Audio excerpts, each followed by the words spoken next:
I never thought the people who shared my blood would ignore my son's life like it was nothing.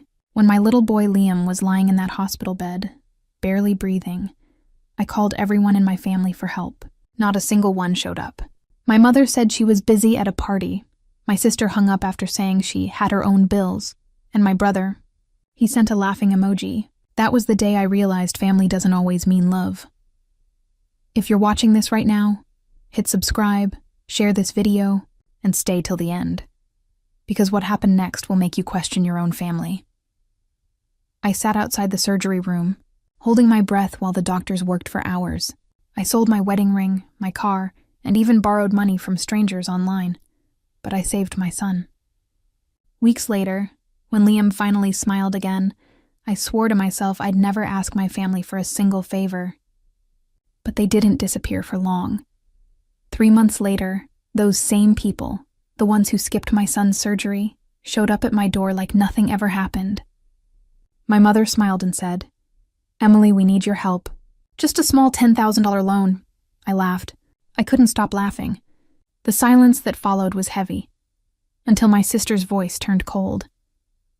"If you don't give it, we'll call the bank and make sure you lose everything." And that's when they made their biggest mistake. I stared at them for a long moment. The same people who had abandoned me when Liam was fighting for his life, now standing in my living room like vultures pretending to care. My mother's voice softened. "We're family, Emily. You've always been the smart one. You must have some savings, right?" Her tone dripped with fake sweetness, but her eyes were cold, calculating.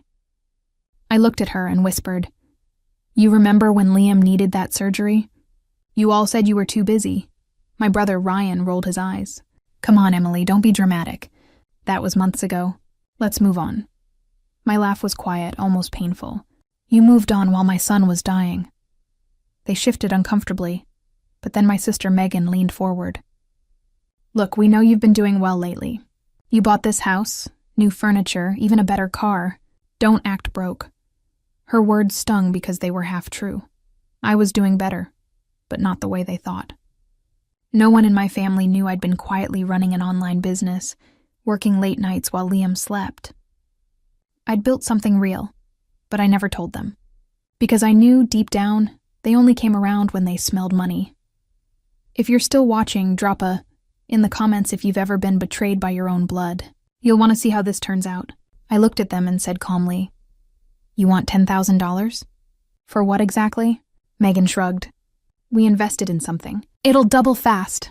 Just trust us." I raised an eyebrow. "Like how I trusted you when I begged for help in the hospital?" Ryan stepped closer, his voice sharp now.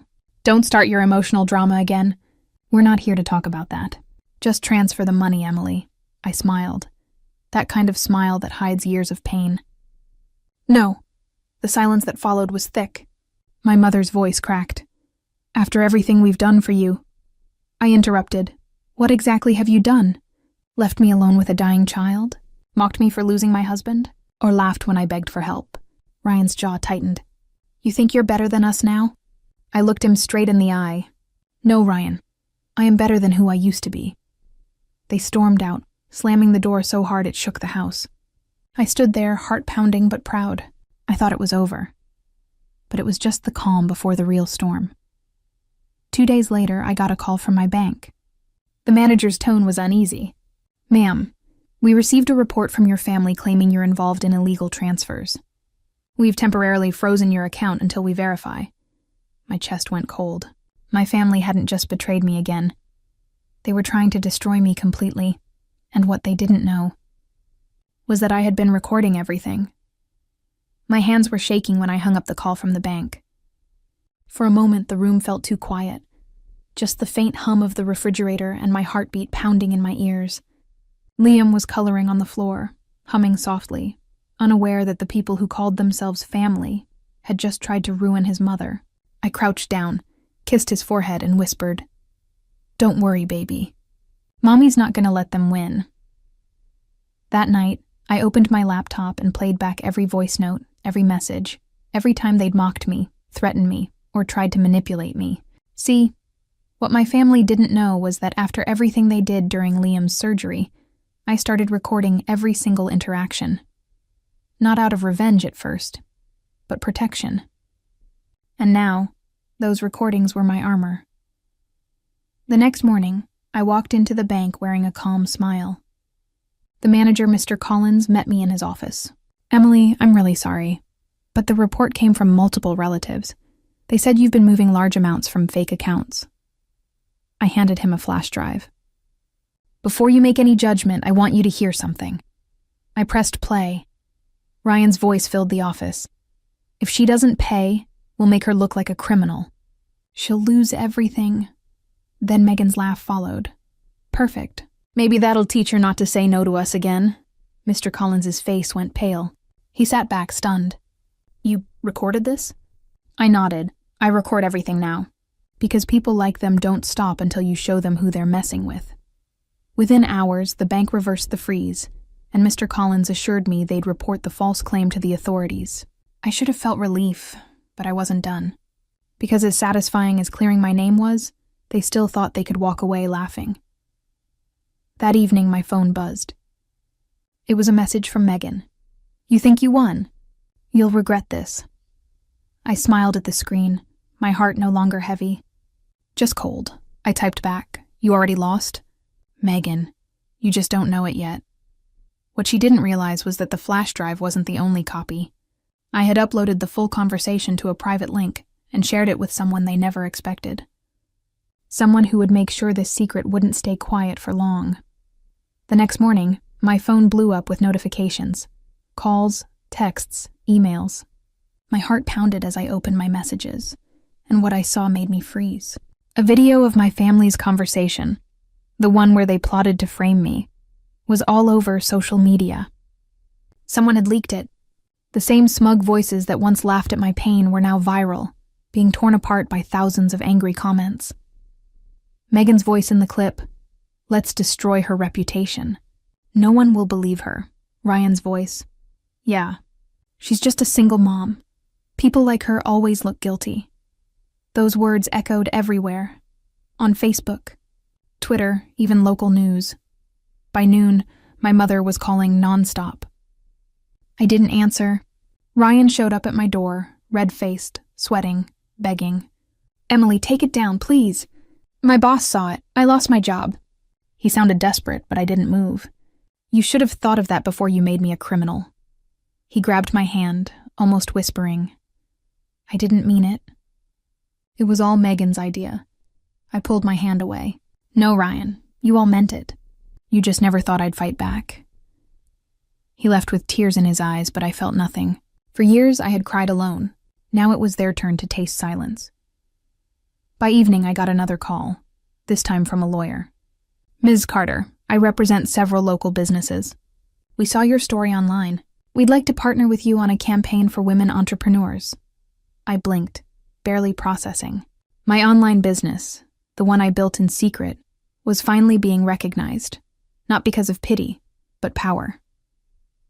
That night, as I tucked Liam into bed, he asked, "Mommy, are we safe now?" I smiled softly. "Yes, baby. We're more than safe. We're free."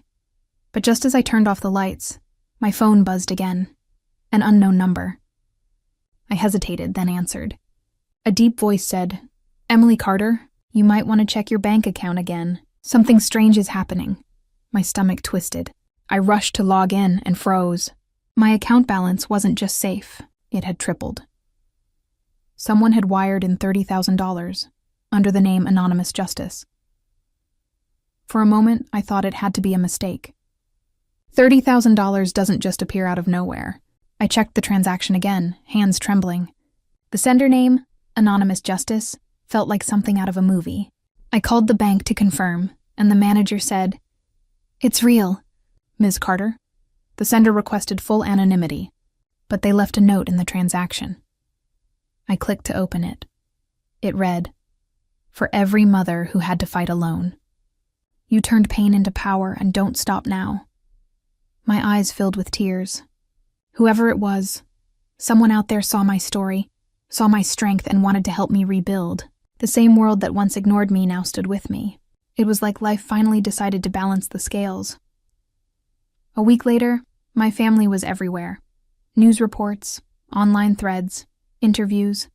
Megan lost her job, Ryan moved out of state, and my mother, she called once more, her voice softer than I'd ever heard it. Emily, I'm sorry. I was selfish, and I hurt you. I closed my eyes, took a deep breath, and said, I forgive you, but forgiveness doesn't mean access. And then I hung up, peacefully. Days turned into weeks. My online business grew faster than I could have imagined. I expanded it, hired 2 single moms, and made it a company built on one rule: help the people no one helped you to be.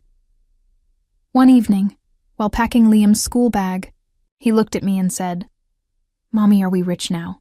I smiled and said, We're not just rich in money, baby. We're rich in peace. As I watched him fall asleep, I realized something. My revenge wasn't about destroying them.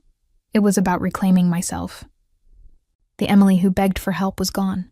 The Emily who built her empire in silence had finally stepped into the light. And the best part? The world saw it all, not as a story of hate, but as a story of power. So if you're still here, remember this. Sometimes the people who break you are the reason you rebuild stronger.